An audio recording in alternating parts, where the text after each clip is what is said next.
Penggal kisah mistis di Bukit Suharto, Kalimantan Timur. Taman Hutan Raya Bukit Suharto dijadikan sebagai kawasan hutan lindung untuk menjaga kelestarian, menjamin pemanfaatan potensi kawasan, memelihara tumbuhan dan satwa alami, penyeimbang iklim, serta sebagai kawasan resapan air. Namun, di luar kegunaannya dalam menjaga kelestarian flora dan fauna Indonesia di Kalimantan, nyatanya Bukit Suharto juga kerap dipenuhi cerita horor dan mistis, seperti kisah para Romusa yang bekerja pada zaman penjajahan Jepang atau kecelakaan lalu lintas yang terjadi di sekitar kawasannya. Berangkat dari kisah-kisah mistis ini, menemukan seorang laki-laki yang pernah merasakan sendiri pengalaman mistis dan menyeramkan di sekitar Bukit Suharto. Pria yang enggan menyebutkan nama aslinya ini memilih dipanggil dengan nama Bri. Dihubungin melalui aplikasi pesan singkat WhatsApp, Bri bercerita tentang pengalamannya saat di tengah dinas di Kalimantan Timur. Menurut penuturannya, pada tahun 2013 lalu, ia mendapat tugas dinas dari Jakarta ke Samarinda. Karena tidak mendapat jadwal penerbangan yang diinginkan dari Jakarta ke Samarinda, Bri memutuskan untuk berangkat menggunakan pesawat ke Balikpapan dan melanjutkan perjalanannya melalui jalur darat. Perjalanan darat memakan waktu sekitar 3 jam dari Balikpapan dan melewati Bukit Suharto. Bagi Bri, Bukit Suharto punya pemandangan yang meneduhkan seperti hutan yang ada di ujung Kulon, Banten. Sebab hutan raya yang dikelola pemerintah ini dipenuhi pepohonan yang sangat rindang. Namun, saat melintasi kawasan Bukit Suharto, Bri merasakan suasana yang tidak biasa. Perasaannya kalut, seakan tempat ini menyimpan banyak kisah seram dan cerita di masa lalu. Iya, ketika masuk ke wilayah Bukit Suharto, itu suasananya sudah nggak enak. Auranya campur-campur antara sedih, marah, duka, dan kelam, katanya. Bri dikenal paling sensitif di antara teman-temannya, tapi yang menampik bahwa ia diikuti oleh makhluk astral. Kalau diikutin gak ada perasaan kayak gitu, aku Bri. Sayang ketika tiba di Samarinda, perasaan ganjel yang menyertainya kemudian jadi nyata. Ketika tiba di hotel, Bri mendapat sebuah kamar dengan fasilitas twin bed dan jendela menghadap pelabuhan. Merasa tak nyaman, Bri meminta pihak hotel untuk menggantinya dengan kamar lain yang tersedia. Tetapi karena masalah teknis, ia tak jadi mengambil kamar alternatif tersebut dan memilih tidur di kamar berkasur 2 sebelumnya. Saat sedang berada di toilet, ia sama-sama mendengar suara pria meminta tolong diantar pulang. "Tolong, antar kami pulang." Begitulah kira-kira ucapan pria tersebut. Mengira suara itu berasal dari kamar lain, Bri yang sedang berada di toilet tak ambil pusing dan segera keluar kamar untuk menikmati daerah baru yang belum pernah dikunjunginya ini. Ia menghabiskan waktu mengeksplorasi kota hingga malam hari dan pulang pada pukul 22 waktu Indonesia Tengah. Sepulang jalan-jalan, ia pun mandi dan bergegas tidur. Sampai pada akhirnya ia mendengar kembali suara yang sama dengan permintaan yang sama pula mengalun di telinganya. "Tolong antar kami pulang." Suara itu lebih jelas ketimbang yang dengar dari tadi siang, sehingga Bri semakin yakin bahwa suara samar-samar milik pria itu berasal dari kamarnya sendiri. Pukul 00 waktu Indonesia Tengah, Bri sudah terlelap sampai ia bermimpi didatangi dua orang pria dengan pakaian bercucuran darah. Satu di antaranya berpostur tinggi besar dengan leher hampir putus. Usianya sekitar 45 hingga 50 tahun dan mengenakan pakaian berwarna biru cerah yang dipasangkan dengan jeans biru muda.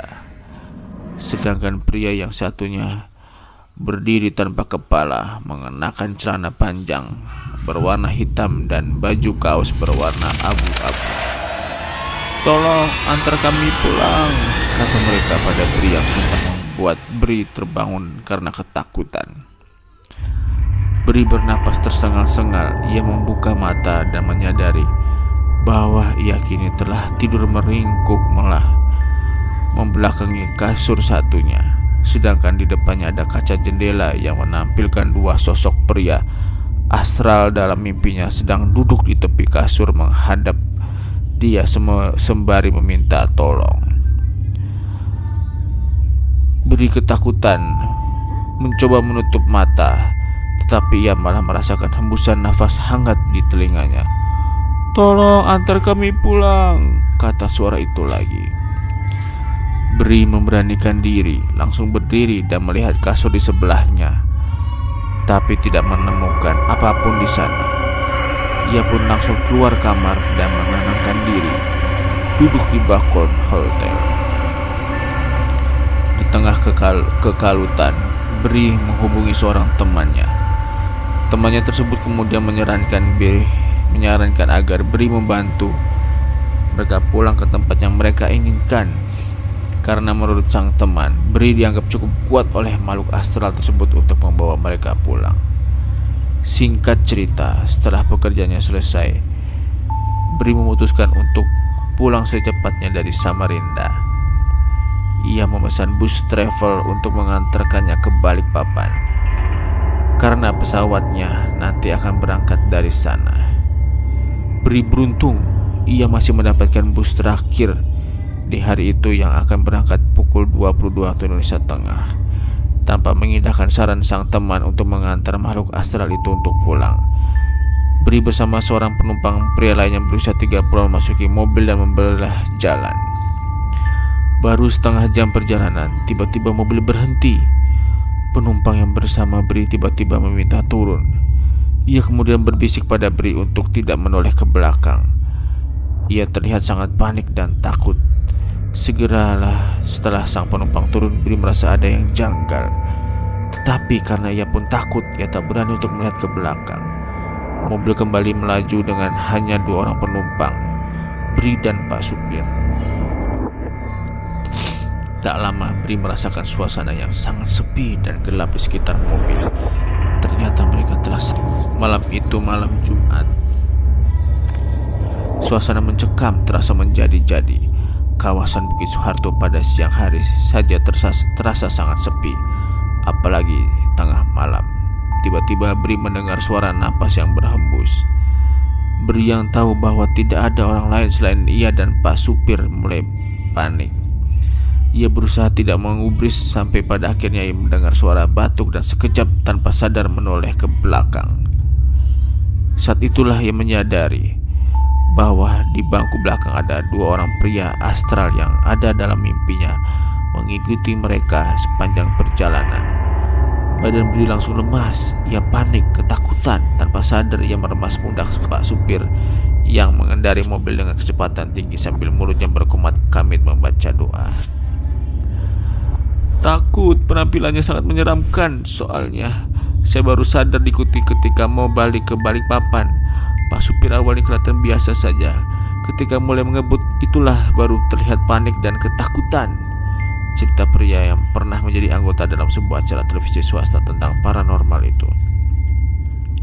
Karena ketakutan, supir travel kemudian menepikan mobil. Bri dan sang supir lalu langsung keluar dari mobil. Mereka menepi ketakutan. Waktu kira-kira menunjukkan pukul 00 waktu Indonesia Tengah. Jalan sangat sepi, sesekali ada mobil melaju kencang. Di tengah-tengah beristirahat, Sang supir mengaku bahwa telah lebih dulu melihat kedua makhluk astral itu. Bri kemudian menghubungi temannya dan meminta pertolongan. Ia meletakkan ponselnya di jok tengah dan menutup pintu mobil. Sekitar 15 menit kemudian, pintu mobil tiba-tiba terbuka dengan sendirinya. Lalu keluarlah dua orang pria astral itu. Turun dari mobil, menyeberangi jalan raya, masuk ke hutan dan hilang di antara pepohonan di Bukit Soeharto. Setelah merasa tenang, lalu Bri dan sang supir melanjutkan perjalanan hingga ke Balikpapan. Supir mengendari travel Bri sudah 20 tahun melayani perjalanan Samarinda Balikpapan, sehingga ia mengetahui setiap kejadian terjadi di sekitarnya. Menurut cerita sang supir, pada tahun 2012 ada sebuah pembunuhan yang terjadi di Bukit Soeharto. Ada mobil yang dirampok, lalu supir dan penumpangnya dibunuh. Salah satu di antaranya dipenggal hingga putus. Sebelum meninggal, korban tinggal di hotel yang juga ditempati oleh Bri di Samarinda, tanpa pernah check out karena telah meninggal terlebih dahulu sampai di Bukit Soeharto.